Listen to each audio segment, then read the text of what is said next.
I have with me Onome Ojigbo, who is the CEO of Mobiapp Nigeria. He is an app evangelist, and he joins us on Tech Trends to discuss ways to tap into the opportunities in the mobile app ecosystem. Welcome to Tech Trends. Thank you very much, CFA. It's a pleasure to be here with you live. All right, good to have you. Now, let's get started. What's the concept behind mobile apps? Well, the concept behind mobile apps started from the fact that technology and people's usage of technology has started moving away from laptops, from TV to the mobile device. And in the mobile device ecosystem, you need the tools that the mobile device can work on in order to reach out to people. And one of the key tools that the mobile device works on are mobile apps. So now, if you have a program on TV, if you have a software that runs on a laptop or on a Windows system, you also need to create a version of it that can fit into the mobile device in order to gain your audience and sustain your audience. Okay, so a question I normally ask mobile evangelists like you is, so is it mobile app first or mobile site, mobile website? Which one comes first? It depends on the perspective of what's the solution you're driving at. If the solution you're driving at requires people who move on a daily basis or who are on the mobile device always, if that is your target audience, then you should start from the mobile app first. If you know that you are reaching out to a large number of people who spend more time on their laptops or more time on their system, then you start from having a solution that runs on the web, then you're now coming to mobile. So it brings to a point that not everyone needs a mobile app. Not everyone needs a mobile app, no doubt about it. Okay. But every single person that has a solution to provide that has to do with technology needs to have a space in the mobile ecosystem in order to sustain their stability in the technology world as it may be. As you can see, digital television is also having a mobile app. The government system are also looking at having a mobile app. The essence is the need has come into play and they can't avoid that anymore. Yeah, but the challenge is nobody's using these apps. I mean, you go to a particular app store and you see 0 downloads, you see 50 downloads, and what's the use? Like every new product or any new technology, at first people don't understand it and they don't want to dabble into that space yet.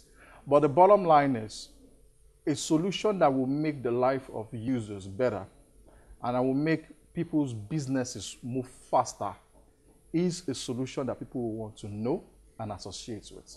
Take for instance, I use a vehicle and I break down on the road somewhere in Ore or somewhere on the expressway and I don't know any mechanic around that place.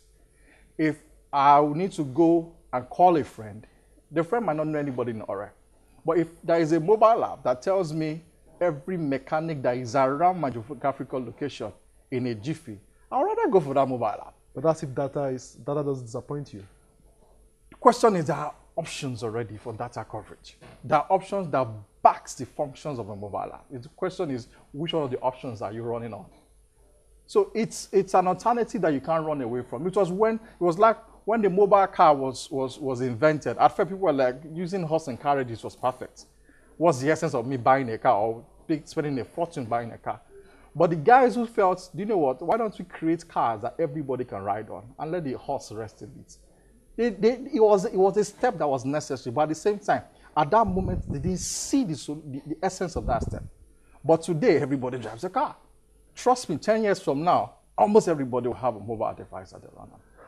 Or a mobile app that they run on. If the prediction that handsets or smartphones might become obsolete in the next 5 years.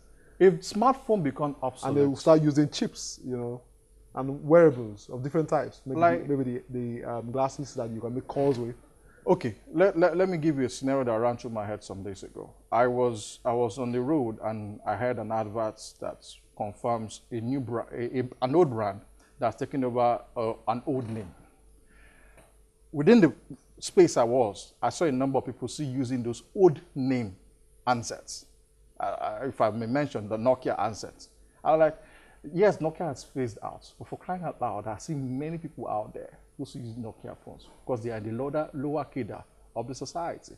So if we turn into chips 10 years from now, there will still be a larger society, a larger number who still focus on the smartphone as their own frontier.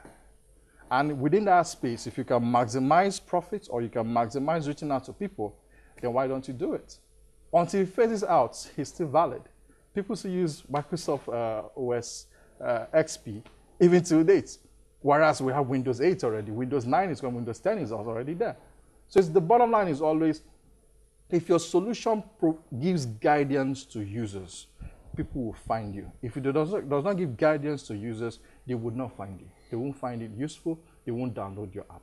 Okay, Onome, let's bring this home to Nigeria. Okay. Are Nigerians making money from mobile apps development or owning mobile apps? I need to understand that.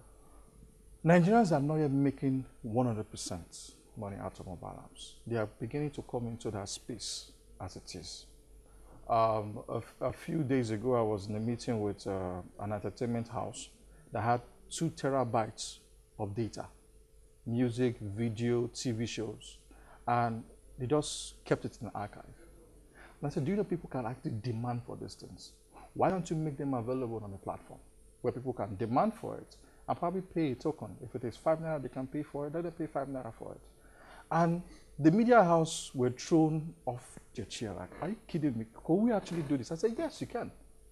We can design a mobile app, take your 2 terabytes of data that a lot of people want out there, and you start making 5 naira from every aspect of it that people download. So the opportunity that mobile apps create, Nigerians are beginning to come into it gradually. Print media is beginning to experience a low tonnage. If they are going to begin to find a way to capitalize on what they do and go into mobile and go as it may be, mobile apps is a direction that they can go. And people, have you ever imagined how you spend a 10 naira, 5 naira, 20 naira that is left on your ATM that you don't get to use, that you can't go to an ATM machine to withdraw? What if the mobile app solution gives you an opportunity to spend those 5 naira, those 10 naira, by you subscribing for an e-newspaper, or download a song, or download a premiere that is not available anywhere else? So Nigerians are not fully into it yet because the awareness is not there. But we are driving it. Like you said, we are the mobile app evangelists. We are driving that awareness because there are opportunities, there are ways people can actually maximize the mobile app to make so much money. Yeah, now talking about those who design these apps, something worries me. Okay. I have discovered that a lot of times these apps are built by foreigners. So how can we get Nigerians to build apps for Nigerians? People still go foreign, which is, I can't stop them from not doing that. But I believe in Nigeria we have the talents. We just need to nurture them. A number of people, especially young teenagers who are out of school, still looking for jobs, if they can take up the proper training. I think we don't have enough training modules that cover mobile apps yet. I believe if we have the Ministry of Science and Technology invest in this area, we can have people being trained on how to understand the designing of UIs, designing of the required designs that will bring specific message, specific solution that people can interact with. If we have more of these people being trained, we don't need to take these investments abroad. We see our capital flight in this area, no doubt about it. Thousands of dollars keep going out to international companies who build what seems to look good but not perfect yet. And they send it to us and we all run with it in Nigeria. I believe we can actually bridge that gap by simply creating an enabling environment that brings people together, gets trained, get equipped with necessary skills and ideas, and launch them. But are there any schools run by private organizations for this? We have a few going on here and there, but every institution needs proper backing financially, backing as well, getting proper awareness or proper policies that guides the solutions they are trying to deliver. If I bring out somebody who has graduated through a training program that we organize, for instance, and the person is good in designing and coding, let the person be employable out there with a certificate or whatever things we give to the person and say, do you know what, after going to 6 months with us, you're good in this area. You can now graduate from here. If the person becomes employable out there, we have made that level of training or that level of expertise, we have made it viable and competitive for people to come in and learn. You know, I keep referring to India on this show. I think I like the way India has created a carefully thought out strategy to empower their young people to export these businesses out there. Indeed. And they keep exporting it from India to other countries. And they're making money from it. Which is why I say if the Ministry of Science and Technology and Information Technology comes together and say, do you know what? Even with the Ministry of Labor, do you know what? If you're a graduate of computer science, you need to take a 1-year course and understand the deeper level of coding and how we can diversify what coding can actually result to, programming can actually result to. Because mobile apps is not just the thing. There are several other things that can actually kid into that space that we've never scratched the surface yet. The value chain. Exactly. The value chain is wide. So if the ministry and we have the government support and the right government support, if they can come in and we create a perfect or a workable system that have people trained and they are sent out, there won't be any need for capital flight to India, to UK, or any other place that people go to. Are you proud of apps built by Nigerians? And I also need to know if you have any advice for local app developers and any trend they should look out for. I'm 100%, if I'm 150% proud of apps built in Nigeria. If I see a developer's name and it has Nigeria noted around it, I'm always happy about that. Because what it means is somebody has taken their time and energy to develop a tool or a solution that people can pay for. Are we there yet? No. Have we perfected it? No. Can we do it? Yes. Am I ready to support that? Yes, 100%. Thank you, Onome, for coming on Tech Trends. It's a pleasure. I'll always be available for you anytime. All right, you've heard from Onome Ojigbo, who is a mobile app evangelist. He believes in mobile apps created in Nigeria by Nigerians, and he believes that if the ecosystem is right, then mobile apps built in Nigeria can actually be successful like their counterparts abroad. We'll be right back.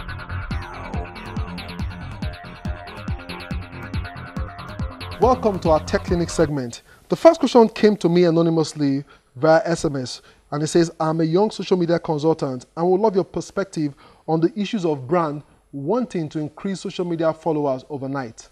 Now, I must confess that this is indeed a ridiculous expectation if you ask me, and I wonder why it has become a norm. How would any brand assume that 1 million followers would in any way translate to sales? As a matter of personal policy, I walk away from such discussions because it will result to either buying fake followers or doing something along that line, which I don't recommend. My preference is organic growth for your social media strategy. The second question comes in from Diolu, and it says, what website monitoring service I can recommend based on the previous edition of this show. Scurry malware protection comes top for me. They can help you scan your website for free. But if you want ongoing monitoring service, then you would be required to pay. It really depends on your website influence. Assuming it is a big e-commerce site, then you will certainly need a paid version. But if it's just a basic blog, then you may as well do without one, but hope and pray your site never gets hacked. Mobile is a lot closer to TV than it is to desktop. That's a quote credited to Mark Zuckerberg, the founder of Facebook. I am not exactly sure what he means here. It seems he's referring to the death of desktops, which might happen soon. All in all, it is a good food for thought. My name is Chukwemeka Agbata. Join me same time next week. Bye-bye.